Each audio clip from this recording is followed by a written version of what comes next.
Olá, seja bem-vinda, seja bem-vindo a mais um Pod Perfeita. Eu sou a Verena Zago e este podcast foi idealizado, planejado, pensado e é patrocinado pela Perfeita Plástica. É uma clínica de estética que, acima de tudo, empacota ali o teu sonho. Eu sempre digo aqui, né? O sonho da gente tem que ser cuidado com amor, o mesmo amor que você tem que entregar para pessoas que são profissionais especializados, que de fato vão atender e realizar o seu sonho em grande estilo. Seja lá qual for a cirurgia que você está pensando em fazer, eu te indico que você maratone todos os nossos vídeos aqui, todos os nossos podcasts, para que você possa entender de fato o que é possível, o que não é, o que eu posso, o que eu não posso. Aqui não tem mimimi, tá? A gente traz todas as verdades para que você tenha bastante conhecimento, não é informação, tá? É conhecimento e realize o seu sonho em grande estilo. Ó, a Perfeita Plástica fica na região central de São Paulo, facinho acesso. Se eu fosse você, ia lá tomar um café, conhecer todo mundo. Eu tenho certeza que se você tem o sonho de fazer uma cirurgia plástica, é o lugar certo, tá? E detalhe, para você que não está inscrito ainda no canal, já se inscreve, ativa o sininho, porque toda vez que a gente vier com um novo episódio, você será avisado e aí você não perde nada, tá? E hoje o nosso tema é um tema que eu acho que a gente já deveria ter discutido e que deve ser discutido mais vezes, para trazer uma consciência que de uma forma imperceptível passa e a gente não percebe, não se toca, para dizer a palavra correta.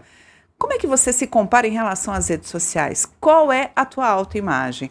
A tua autoimagem não necessariamente é sua. Ela pode ser do coleguinha, do rapaz do digital, da mocinha que tem o corpo perfeito.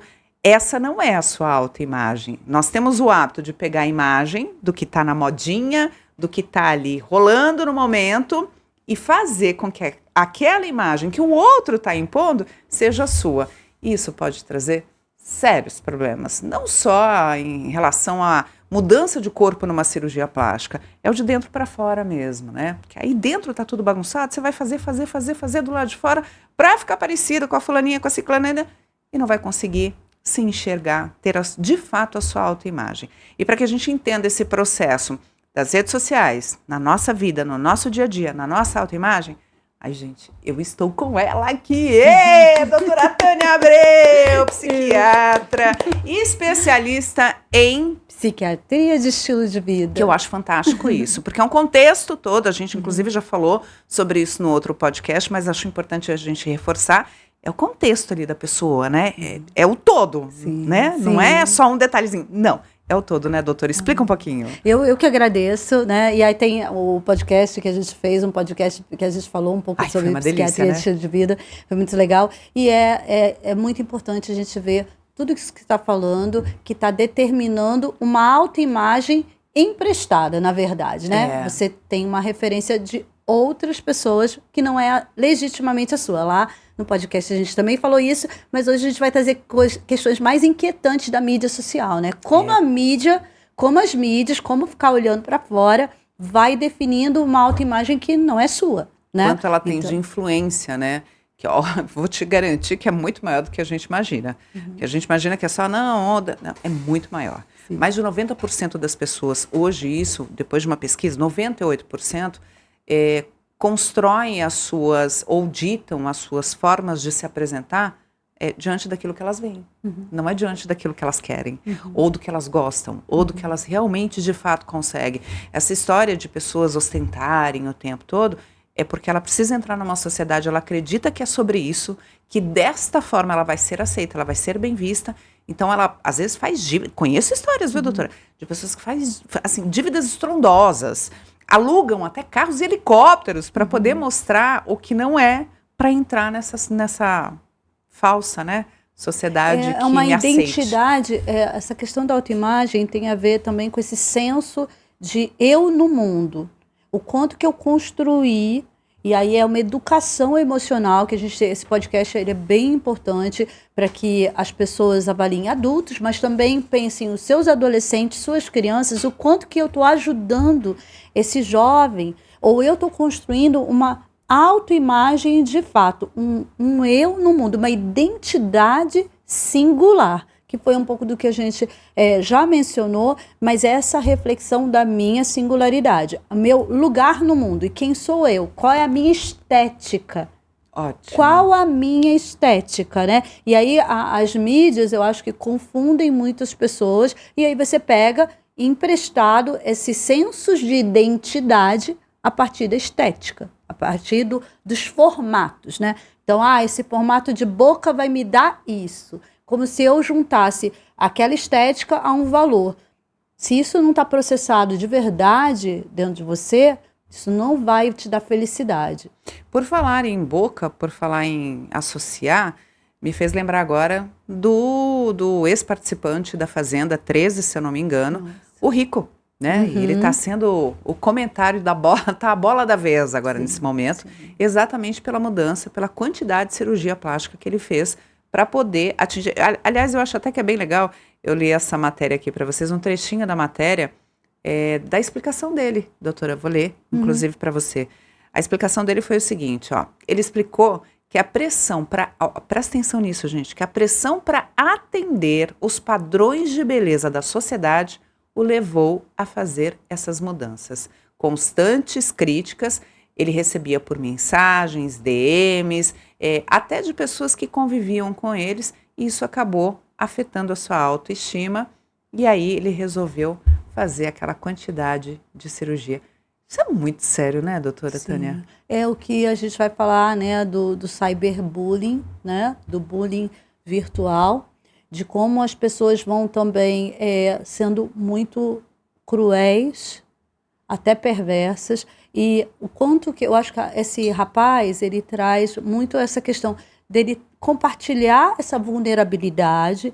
E é porque ele admitiu, né? Ele admitiu que, nossa, como as opiniões me agrediam e agridem mesmo. Então, as pessoas, por vezes, elas fazem comentários bem perversos, bem para detonar o outro. Mas no caso dele, doutora, por ser famoso, conhecido, foi inclusive, eu não me lembro se ele foi vencedor, né, da Fazenda 13, as pessoas não imaginam que ele é super bem resolvido, até porque ele pregava isso nas redes sociais dele. Foi depois que ele fez a cirurgia que ele admitiu que ele tinha tomado essa atitude para agradar o outro. Mas, então, percebe como às vezes as pessoas até com ressentimento dessa habilidade que ele teve, enfim, para conquistar esse protagonismo, né? Então, tem muitas pessoas que elas estão tão insatisfeitas que elas buscam atacar o outro no que podem e que não podem. Então, é bem interessante quando ele fala isso, até para alertar os jovens do perigo, que é quando eu boto a referência, eu me valido a partir de desconhecidos. E tem os haters, tem aquelas pessoas que elas estão aí nas redes sociais, e principalmente quem está na bola da vez, muitos famosos passam por isso, né? Pessoas que são realmente cruéis, amargas, que destilam e que têm prazer nisso. Eu nem estou na bola da vez, eu não sou famosa, eu trabalho na TV há 25 anos, a gente está aqui no podcast, mas de vez em quando vem 2 ou 3 pessoas ali para fazer maldade nas minhas redes sociais. Sádicos, do tipo... são palavras cruéis, não, de verdade, gente, do fundo do meu coração, não me agride, porque eu entendo que essa pessoa é doente.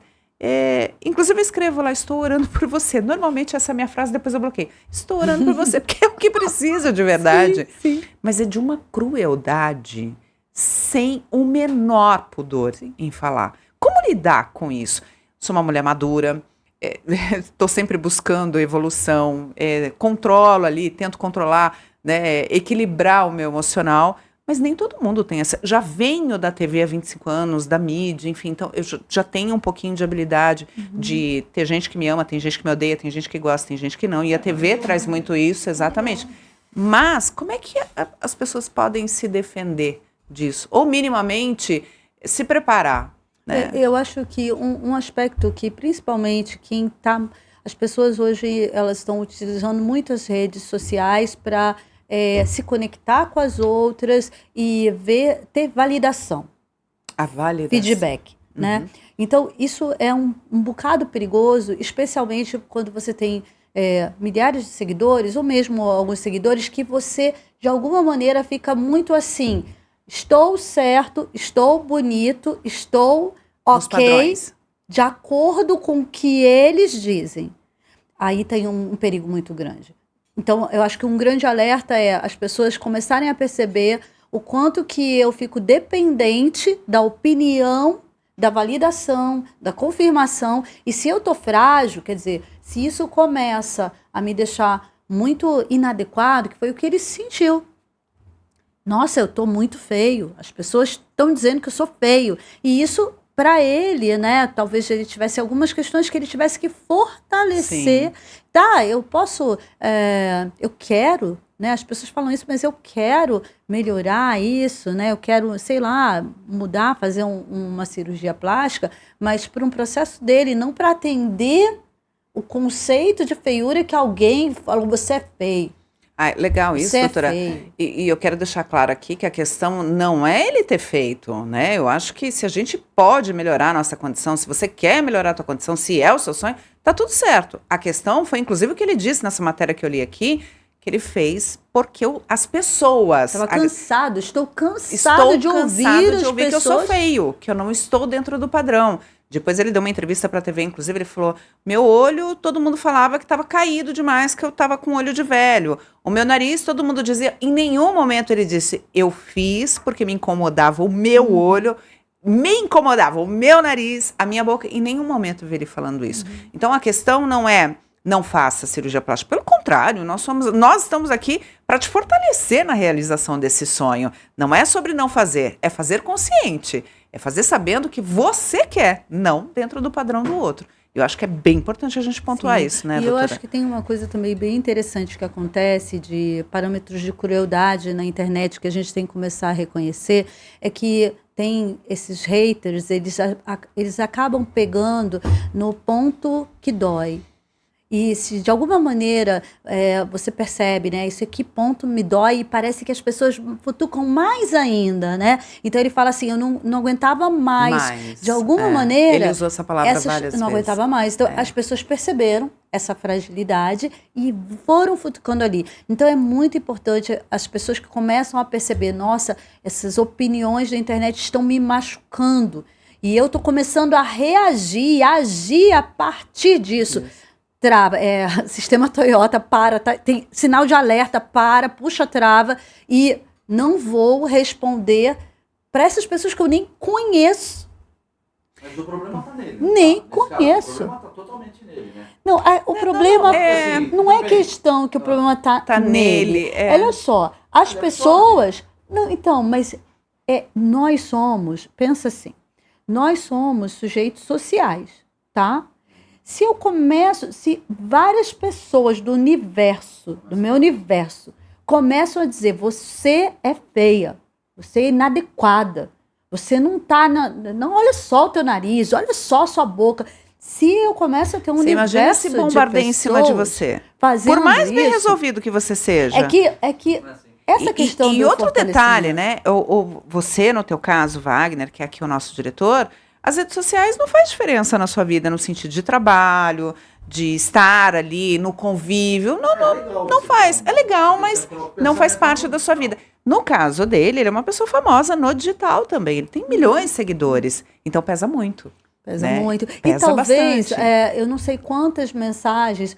A verdade é que a gente sabe que até no NPS, né, no Net Promoter, assim, né, no sistema de promotores e detratores, né, na verdade, as pessoas muito mais, elas reclamam e, né, desqualificam do que elas qualificam. Isso é o normal. Isso é o normal do ser humano. É até fora das redes sociais. Isso é o normal do ser humano, infelizmente. Infelizmente. Então, triste, viu? É triste isso. Então, eu não sei quantas pessoas chegavam para ele, porque dentro dos padrões estéticos, né, falavam assim, peraí, não, vamos parar para pensar. Você acha que você, né, é rico, você acha que você quer mudar isso, né? Para ser o processo dele, de novo. Para ser o processo dele. Desculpa, eu vou até te cortar, porque me ocorreu, ouvindo você falar, me ocorreu aqui uma situação. De repente, esse não era o desejo dele, pode ser possível, não sei, né? E ele não usou como desculpa, ou colocou a culpa em hater, em pessoas, para poder realizar esse sonho dele que ele não tinha coragem de fazer? Isso pode a ser gente possível. precisa entender o que é a grande questão, que eu acho que é uma preocupação que a gente tem que ter quando a gente fala dos aspectos psicológicos de alguém, tá? Porque a gente está a 1.000 metros de altura de entender quem é o rico. A gente não sabe. A gente vê uma fala, 2, 3, e eu não posso saber do universo emocional dele só por conta de algumas falas, sabe? De algumas frases, Algumas na verdade. frases, né? Então, é um processo para eu falar de alguém, eu tenho que ter uma aproximação, porque ele mesmo pode ter esses pontos cegos, não sei. Tudo é uma análise. Agora, falar desse rapaz é uma análise a 1.000 metros de altura, né? Entendo. Então, assim, ele tem uma singularidade que ele mesmo, né? Quando ele afirmou, fiz por conta das pessoas que eu não aguentava mais. E, de fato, eu já vi muitas pessoas que até, olha, o sucesso, ele também é um fator de estresse. As pessoas pensam assim, nossa, mas ele tá agora bem sucedido, ele tem que aguentar as críticas. Quem disse? Não, gente.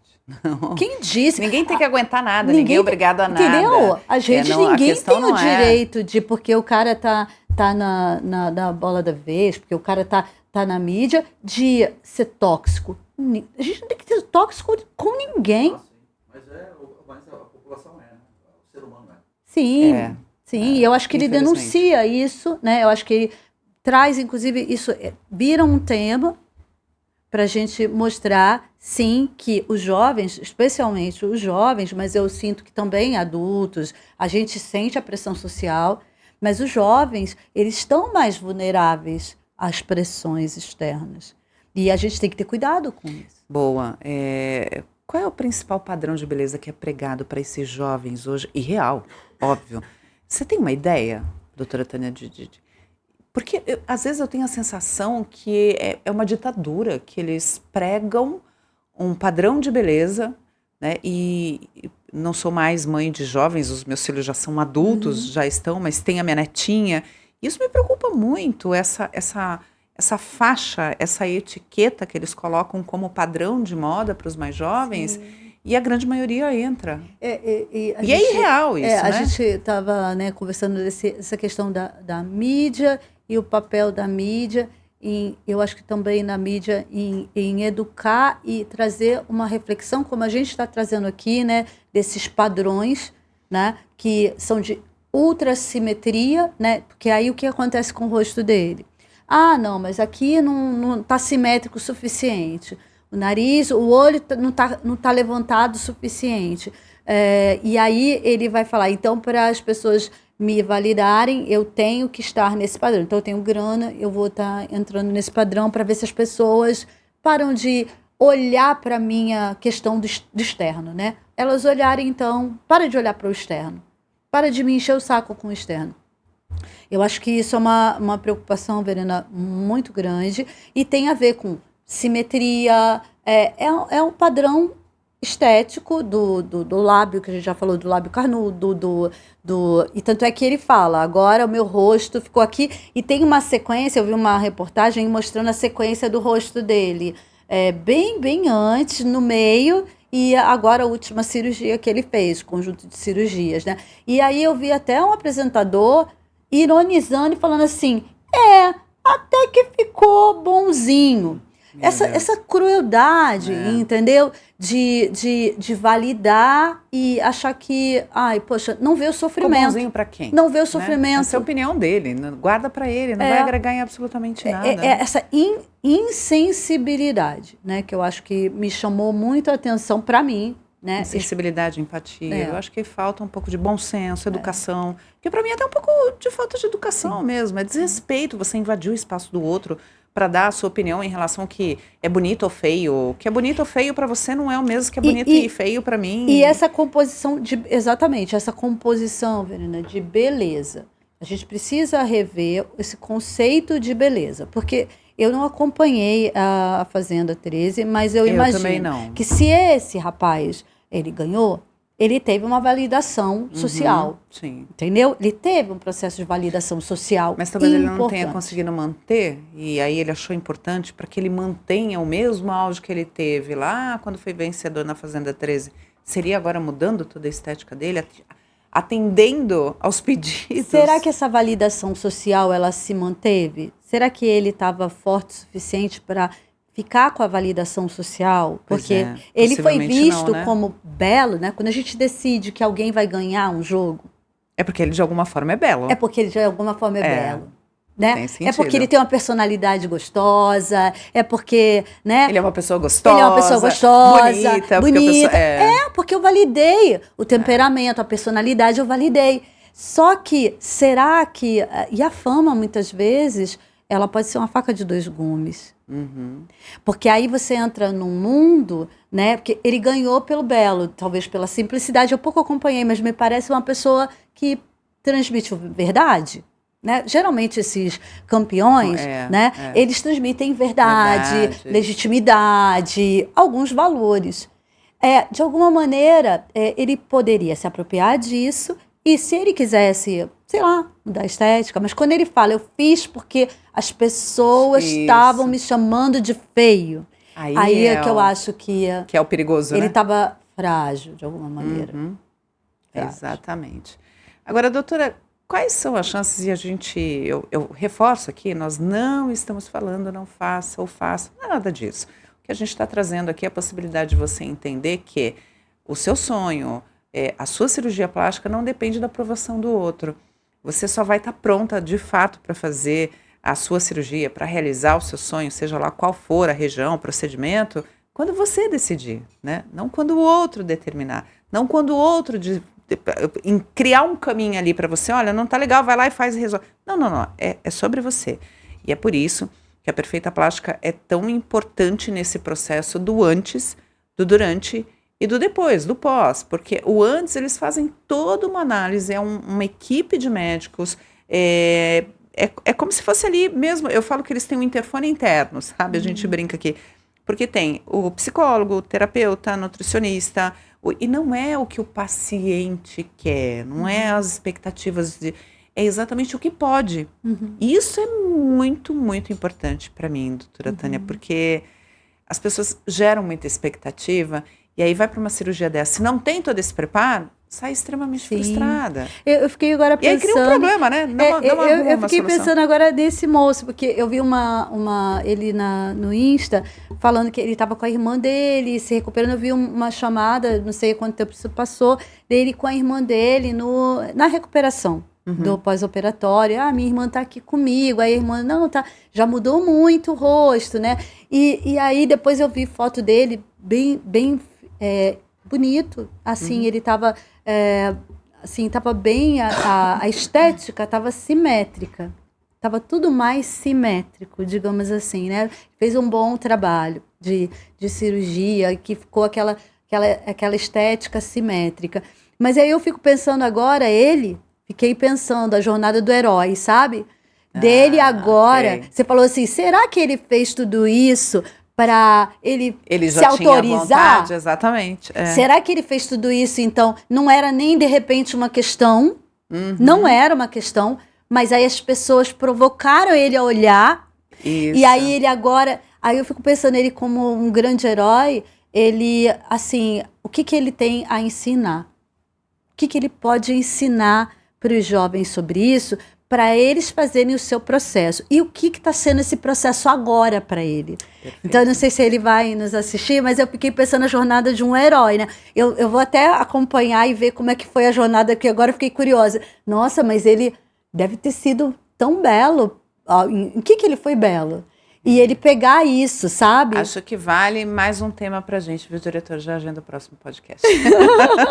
Fiquei pensando na jornada do herói, do rico herói agora. O que ele ensina para os jovens? O que ele tem que ensinar? Perfeito. E tomara que venha nesse conceito, que venha desta forma. Torço para isso.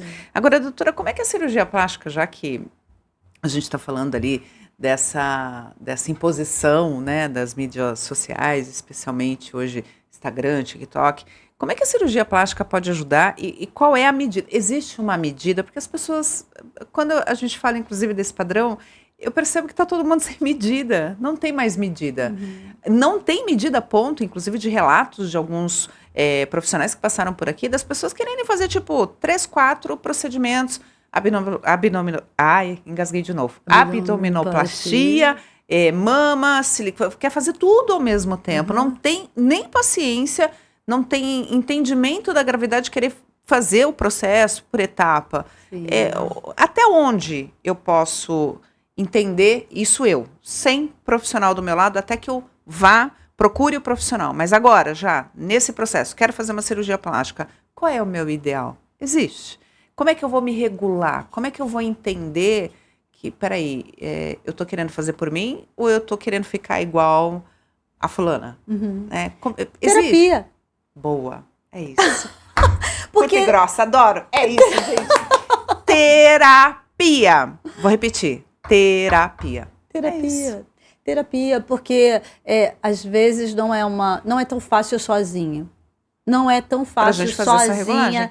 Especialmente na sociedade que a gente vive, né? Exatamente. O pertencimento, eu preciso pertencer, eu preciso, e eu vou seguindo o padrão. E tem que ser rápido. Tem que ser rápido. É o caso de querer fazer tudo de uma vez. Eu quero rápido. Eu quero uma transformação corporal rápida. Então, eu quero fazer, tudo na velocidade 2, 3 passos no máximo, e uma cirurgia de 8 horas resolve todo o meu problema, sai uma nova mulher. Exatamente. E não pensa que... Mas assim, os cirurgiões hoje, eles já definem também, né, um limite seguro. Graças a Deus, na perfeita plástica isso é regra. Não é quero tudo, Sim. É o que dá para fazer e eles não ultrapassam essa linha, mas eles trazem relatos aqui de pessoas que acabam não voltando mais porque não foi atendido o pedido do que queriam fazer. Quer fazer a recalchutagem crânio caudal, que é assim, escaneia e faz uma transformação de uma vez só. Mas isso eu acho que a gente sofre muita influência, os programas americanos, principalmente norte-americanos, aqui eu não vejo tanto isso, mas esses programas de transformação norte-americanos que mostram, né, a mulher entrou com um monte... Mas isso leva um ano, né? Só que a pessoa tá ali na edição, no corte... Mas parece que foi rapidinho. Foi uma semana. Uma semana eu tô linda, maravilhosa, né? Exatamente, passei numa máquina de auto-recalchutagem e não é assim, né? Não, e a gente tem que entender isso e, acima de tudo, procurar ajuda. A terapia, gente, é um dos melhores recursos que eu conheço na vida para, de fato, te ajudar. Não só a se reconhecer, mas melhorar a tua condição, de modo geral. Se você quer fazer uma cirurgia plástica, eu acho que ter um terapeuta, um psiquiatra segurando na tua mão ali, te ajudando, é só um detalhe, tá? A cirurgia plástica. Porque no contexto geral, no resultado geral da tua beleza, que vai vir de dentro para fora, faz toda a diferença, né, doutora? E essa questão da beleza de dentro para fora é muito interessante, porque tem muitas pessoas que elas falam assim, não, só quando eu estou num ambiente social que me exige que eu me arrumo. Ótimo, vamos falar sobre isso. Isso é uma coisa interessante. Se você... de um modo geral, não está conseguindo ficar em satisfação, enjoy, assim, curtindo você mesmo. Quando você se olha no espelho, né, se está muito ruim, você tem que... Não, eu tenho que me paramentar para ir para o meu trabalho. Mas em casa, se eu tiver... As pessoas se surpreendem que eu estou arrumada dentro de casa. Deixa eu contar, relatar. Elas falam assim, para onde você vai? Então, mas eu sou só fã por isso e tantas outras coisas. Nas redes sociais, lá no TikTok, me chamou a atenção de uma mulher bonita e tal. E aí ela estava respondendo uma pergunta que estava lá na caixinha. Ela disse assim, sim, é verdade. Eu lavo louça exatamente do jeito que eu tô. Eu cuido da minha casa exatamente do jeito que eu tô. Sim. Mulheres, parem de ser tóxicas. Ela disse essa palavra e foi isso que me chamou a atenção. Vocês estão me criticando porque eu me cuido, porque eu quero estar bonita para cuidar da minha casa. Sim. E aí a mulherada cai matando em cima, né? Tipo, e eu acho que você tem que ficar de bob, ou então você tem que ficar Com aquela assim, camiseta rasgada. não tem que nada. Não A tem que verdade nada. é Você que fica do não jeito tem- que você quiser, mas não Exato. julga o outro. Exatamente. A questão não é o que o outro está fazendo. Quando você aponta um dedo para uma pessoa, você está com vários outros para você. Você está julgando e está criticando porque possivelmente você gostaria de estar vivendo essa realidade, mas não tem coragem para fazer exatamente isso. É que não tem que nada. A grande questão que a gente traz do rico é: eu tenho que atender, eu tenho que ficar bonita para os outros. Não, é pra Esse você mesmo. tem que É o tem que. é o que tá ruim, entendeu? Ah, eu tô em casa, eu não tenho que, eu não tô afim de botar batom, eu não tô, e beleza, eu tô aqui, eu tô só relax, eu tô no Eu momento. sou dessas. É ok, entendeu? Mas, por exemplo, a minha amiga falou assim, ela falou que eu sou a única, mas não é verdade, porque eu já vi vários. Você é a única pessoa que vai correr de manhã, vai pra academia e você passa sombra, delineador, tipo, iluminador. Eu Acho nunca fantástico, vi. gente. Eu falei, mas é que eu aprendi com uma amiga há muitos anos atrás que eu olhei ela falando, ela assim, eu me arrumo porque eu achei tão bonito. Eu falei assim, nossa, eu curti, eu me arrumo porque esse é o meu momento, é o meu dia. Eu não sei se eu vou estar viva à tarde, se eu vou estar viva à noite. E eu gosto de me sentir bonita, eu gosto de botar a sombra, o delineador, eu gosto. Quando eu vi ela falando isso, eu falei, nossa, ela tá enjoying, assim, ela tá, sabe, ela tá curtindo. Ela tá gostosa, né? Tá se gostando. Aí eu É o falei, gostosa de que bom que eu tô aqui. Nossa, eu falei, é isso, gostei disso, sabe? Eu escutei e tem pessoas que falam, não preciso me maquiar, beleza, mas eu achei tão bonito. Aí eu falei, nossa, eu gosto. É Mas isso. as pessoas não, por exemplo, você se arruma primeiro para você, eu acho, tanto homem quanto a mulher. Você se arruma para se ver no espelho e se gostar com a roupa, que você tá com a roupa legal, coisa e tal. Mas o segundo plano não é você agradar as pessoas, encher os olhos das pessoas, tipo assim, vou pra balada. Pô, eu vou me arrumar, pô, vou na frente do espelho, pô, tô bonitão, tô legal, ó, tal. E você vai pra balada e as pessoas vão gostar também de você. Então, mas aí é que tá a questão, né? O nosso diretor tá falando que a gente se arruma pra gente, mas depois pro outro, especialmente quando a gente vai sair, vai pra uma balada. A questão não é essa, a questão é o quanto você se arruma pra você mesmo dentro da sua casa. Porque pros outros, a gente faz isso no nosso dia a dia, na rotina. Agora, dentro da minha casa, eu, por exemplo, eu não sou a pessoa que fico dentro de casa, ou que saio pra academia, ou que vou correr de batom, maquiagem, nada. Eu não quero nada. Mas eu tô há 25 anos, todos os dias na TV e tem que estar maquiada. Então, talvez seja por isso, que nos finais de semana ou no período da manhã, eu não quero nada de maquiagem, eu fico de Crocs. Eu gosto. Crocs, filho. Aí não sabe nem o que é. É um sapatinho. Horrível, mas que é maravilhoso de confortável. Eu vou no supermercado dessa forma, inclusive. Mas veja bem, você é um excesso de cuidado por causa da sua imagem, ok. Mas eu acho que a pessoa não pode ficar relaxada. Não é sobre... Eu acho que são os excessos, né? Por exemplo, não é porque você está em casa ou está com o seu marido ou com a sua mulher, Não, com a sua gente, namorada, você vai não falar é. relaxo. O relaxo já é o primeiro sinal de que a pessoa não está bem. Mas, Não gente, tem... olha só, de novo, não tem que nada. É Se perfeito, a eu pessoa adoro, não porque não tem tem que que nada mesmo. nada. Se a Deixa pessoa- eu comer o Pode Crocs. prender o marido. Não, mas veja bem, a questão... Vai lá, doutora. A questão... Vou deixar essa pra doutora responder pra você. Não é que vai perder, assim, ninguém, essa apologia de que eu tenho que estar bem todo o tempo, isso é doideira. Não, tudo bem. Eu tenho que estar todo o tempo, não tem que nada. Agora, se eu realmente só estou investindo porque eu tenho que, se eu só invisto em mim, eu só cuido de mim, de uma roupa gostosa, de arrumar meu cabelo, porque eu vou atender ao social por uma resposta que eu preciso. É essa questão que é.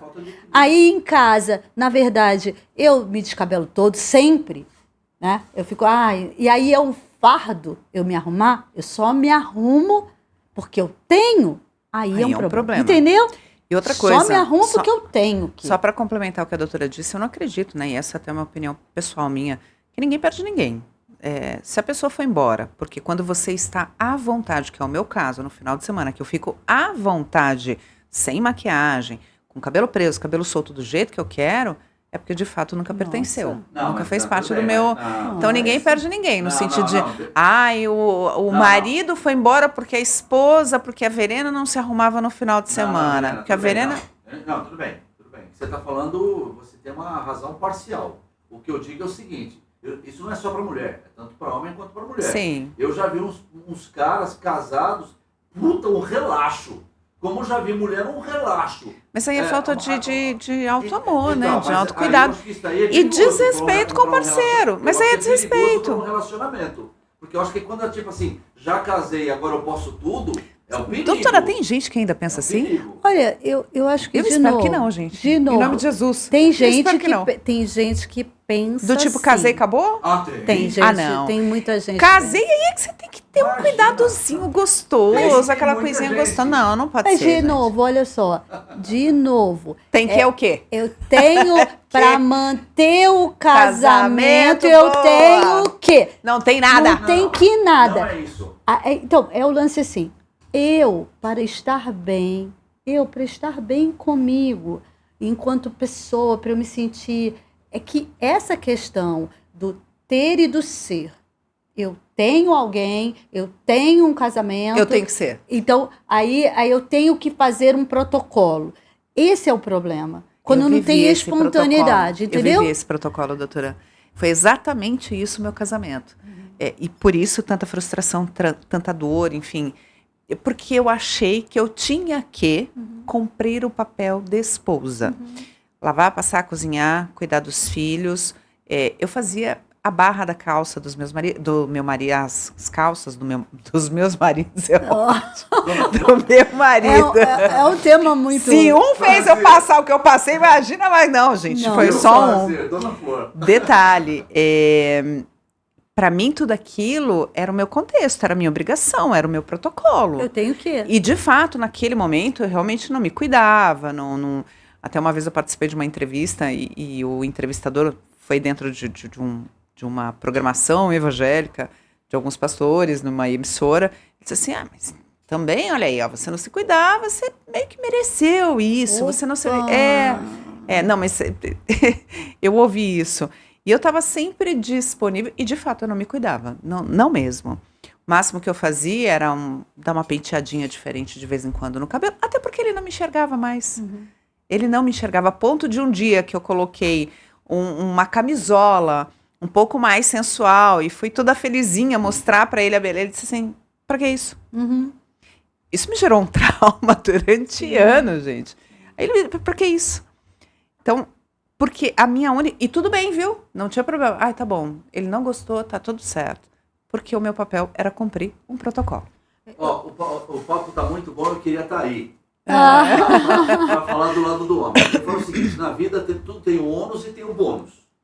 Você casar com alguém que você gosta, que você que abraça, que você beija, que você tem a relação sexual, é tudo maravilhoso. Só que tudo tem um ônus e tem um bônus. E qual que é o ônus no caso? Tanto o homem quanto a mulher, aí tem uma coisa que eu falei agora há pouco, tem que tomar um certo cuidado de entender o seguinte, eu estou me relacionando com outra pessoa, então eu tenho que ter um cuidado maior. Não é nada exagerado, é ter um ponto de equilíbrio. Nem pecar por um lado, de acordar de manhã não, porque o meu marido tem que estar todo dia maquiado, não é nada disso. Mas é que para mim, Wagner, para muitas mulheres, o ponto de equilíbrio é oferecer uma boa comida, o jantar na mesa, a casa limpa, mas para muitas ainda são os papéis, assim, o que é o início do caos, né, que vai tomando conta e vai acabando com a energia, a sua personalidade. É quando o papel, por exemplo, o papel da esposa e da mãe sobrepõe o papel da mulher singular, que tem o seu próprio desejo, que tem o seu próprio espaço para se cuidar, para se olhar. E aí, quando eu fico olhando tudo, sempre para fora, é essa questão, gente, é balancear. É olhar para o outro e olhar para mim. É ter o equilíbrio, o bom senso. Eu tenho que olhar, assim, a relação social, ela é interessante para eu ver. Você falou assim, me visto para mim me visto para o outro. É para as duas coisas. Para as duas coisas. Não, primeiro pra mim. Porque, por exemplo, se eu vou para um samba, né, é diferente do jeito que eu vou para uma reunião, uma reunião de negócios. Eu ônus. Entendeu? Claro. Assim, então tem sim o contexto social em que eu tenho que me adequar. Claro. Mas eu me visto também para mim. Sim. Né? Então, é isso que você falou assim, eu olho pro meu marido, eu olho pro contexto, eu olho pra minha família e eu olho para mim. O problema é que quando às vezes eu assumo certos papéis, eu esqueço de olhar para mim. Por isso, quando você é solteiro, você olha para você. Você se cuida. Você pensa em você. Né? Ah, eu gosto dessa roupa. Ah, eu gosto disso. Só que quando o teu desejo fica cuidar do trabalho, cuidar da família, cuidar do marido, aí você não olha para você mais. Aí o homem engorda, fica relaxo também. E acaba passando... gente, não dá nem para perceber de verdade, doutora. Você entra ali naquele ciclo e acaba se perdendo. E é muito triste se perder. É muito triste, sabe? Eu me lembro que quando meu ex-marido foi embora com a amante, e eu fiquei com os meus 2 filhos pequenos, a minha maior preocupação, o meu maior medo é não ser capaz. Eu achei de verdade que eu não seria capaz. E o que mudou a minha rota, o que mudou de fato a minha história, foram os meus filhos. Porque se não por mim, eu achei o motivo, foi por eles. Naquele momento eu perdi todos os motivos, porque a vida se resumia só àquilo. E encontrei novamente o motivo nos meus filhos. E foi ali que eu disse, cadê a Verena? Quem é a Verena? O que eu quero da minha vida? O que eu quero ser quando eu crescer, sabe? O que eu posso ser? Eu comecei a tirar os limites. Eu era uma pessoa extremamente tímida, eu não falava com ninguém. Preferencialmente, eu preferia que você não me cumprimentasse para eu não ter que te cumprimentar e não ter que passar ali por... Enfim. Mas isso quanto tempo, Verena? Ah, 28 anos. Por que tá? São várias vidas numa vida, né? São isso é várias evolução. vidas, é. Isso é mais interessante. Assim, eu vejo pessoas que são capazes de ter... Você fala assim, nossa, eu era esse outro, né? Mas, na verdade, a gente... Essas crises... E graças a Deus. Porque crises. o dia que a pessoa encontrar comigo depois de um período e falar assim, nossa, não mudou nada, eu vou ficar preocupada. Nossa, que estranho. Pelo amor de Deus, eu quero sempre estar mudando. E quando eu olho algumas pessoas... Cá entre nós, inclusive o ex que eu olho e digo, meu Deus, ele tá do mesmo jeito. Sim. É muito triste. É muito triste isso, não mudar. Que bom que eu tenho a chance. Aí sim eu estou vivendo e não, eu sobrevivi naquele período. E que privilégio a vida me dá de estar constantemente mudando. Sim.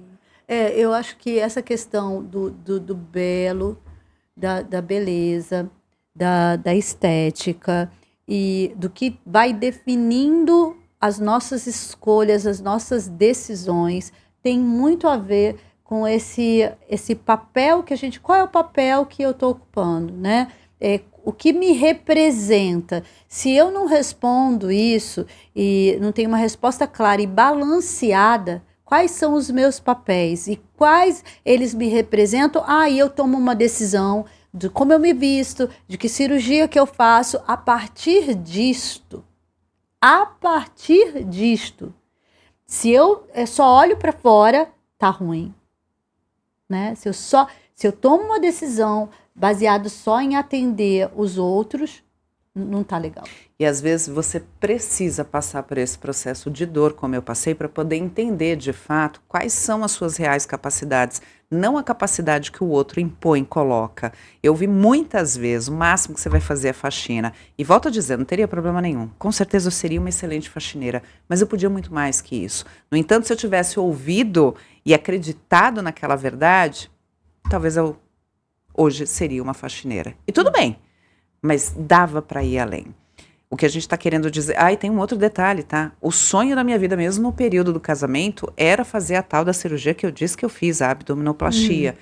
E que naquele contexto todo, isso era uma grande bobeira. Foi desrespeitado o meu desejo, o meu sonho. Era pra quê? Isso é bobeira, é besteira. É como se tivesse tirado um pedacinho de mim. Essa era a sensação, doutora. Tirou um pedacinho e jogou ali no lixo. Não tem valor nenhum. E uma das primeiras coisas que eu fiz quando eu comecei a trabalhar, quando eu comecei a ganhar dinheiro, que aí já é um outro podcast, eu conto a história qualquer dia, porque foi muito incrível, não foi uma profissão desejada, foi uma oportunidade que eu não deixei passar. A primeira coisa que eu fiz, qual foi? Abdominoplastia. E saí de lá incrivelmente. Mas isso foi sobre a Verena, não era sobre o outro, né? Sim. Pelo contrário, era o meu sonho. Cara, não, sabe, eu consegui realizar o meu sonho, mas porque para mim era importante. Não era o outro, né? A crise, eu acho que assim, essas crises, quando a gente vive uma crise na família, ou uma crise social, por exemplo, esse rapaz viveu uma crise social de assédio, de cyberbullying, a crise, você até falou, né? Será que ele não aproveitou esse processo para se encorajar de uma vontade dele? Eu acho que às vezes a crise, e aí eu falei desse rico herói, né? O que ele pode aí seguir, né? De alguma maneira ensinando os jovens sobre cyberbullying. Eu acho que a crise, ela, até nas culturas orientais, né, a crise como uma oportunidade. Aí quando você fala, a crise que eu tive no casamento, eu também vivi isso. A gente tem muita coisa em comum. Viu?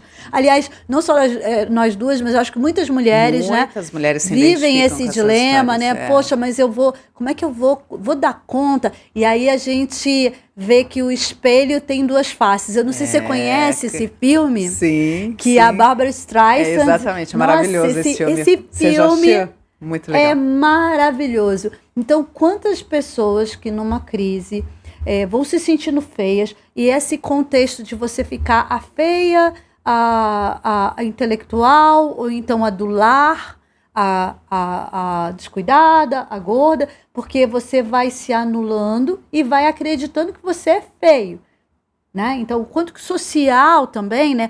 Família, papel, né? E nesse filme, é um filme bem antigo, mas é um filme lindo, em que ela descobre, e aí ela faz um processo, a crise vem, e ela faz um processo de ver que, não, mas eu sou bonita. E aí ela vai mudando as coisas. Ela tem duas faces. O espelho tem duas faces. A gente tem que ensinar isso para as pessoas. Que o espelho tem duas faces. Tem uma coisa externa, tem uma coisa interna. E eu tenho que dialogar com essas duas. E essa integração é que faz a gente, na crise, evoluir. Né? E ela...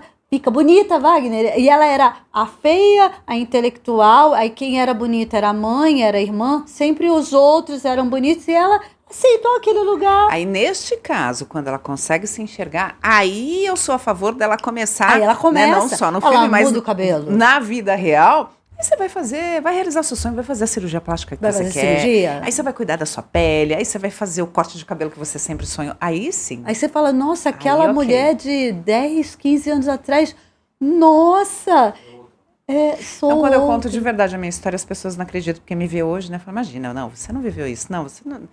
Vivi. E vivi. Não acredita, né? E tá Fala tudo assim, bem. jura? E tem um baita orgulho. Você motivação para muitas mulheres, por exemplo, a sua história.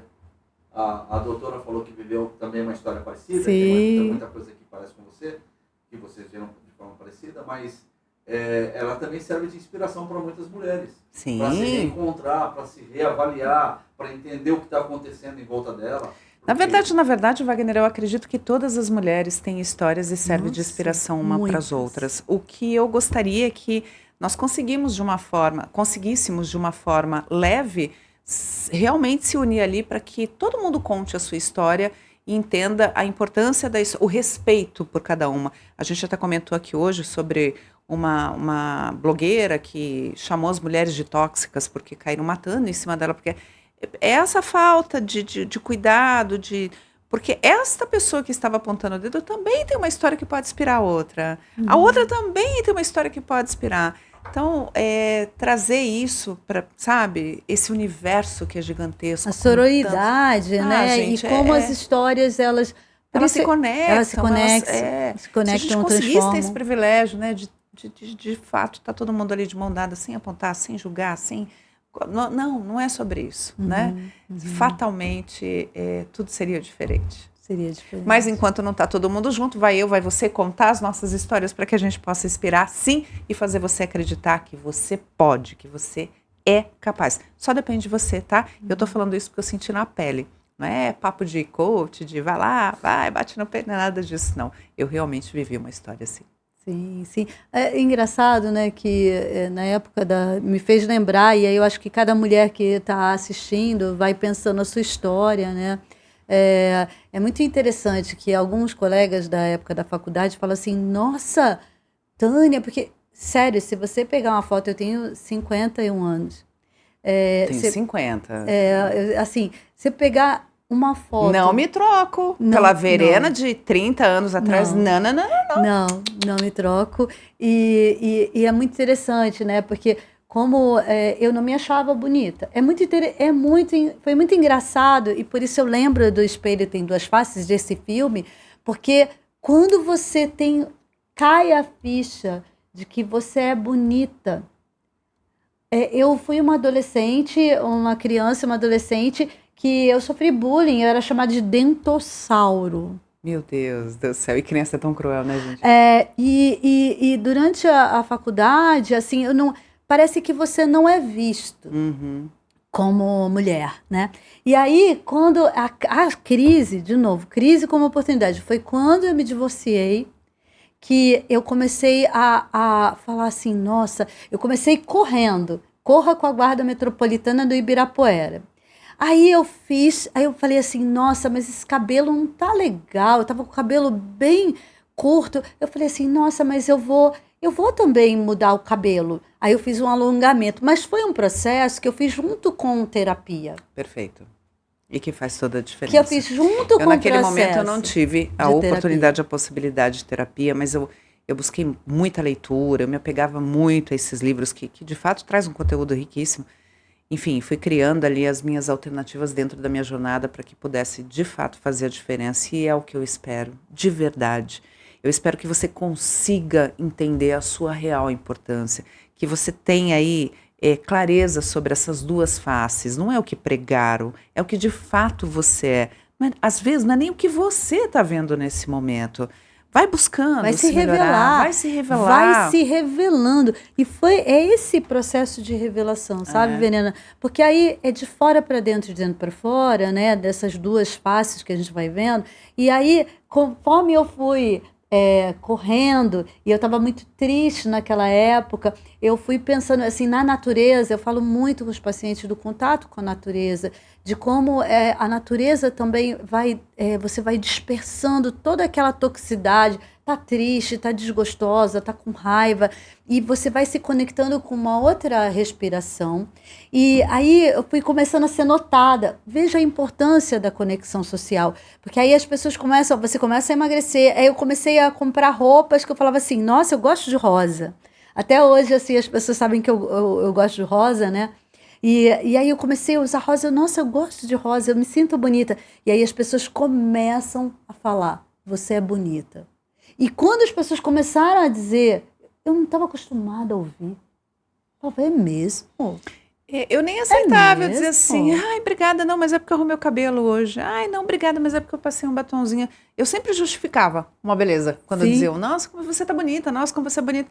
Ah, como é bonita essa blusa, ficou bem. Você, não, essa blusa eu comprei na promoção. Para com isso, tá? Sim, minimiza, só né?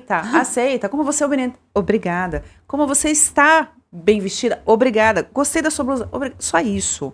Você não precisa ficar justificando, né? Mas é que é um processo, esse processo da aceitação do belo, ele é um processo que você vai fazendo atividade física, você vai se alimentando, você vai cuidando do seu cabelo, você vai cuidando da sua pele. Você vai se cuidando. Você vai se cuidando e você vai começando a sentir isso. Esse é um processo de quase uma alquimia emocional e espiritual. Uhum. Isso mesmo. É uma alquimia. Exatamente isso que você falou, que você viveu, que eu vivi e que é possível as pessoas viverem. É um processo alquímico de transformação, é transformar a nossa matéria para a melhor versão.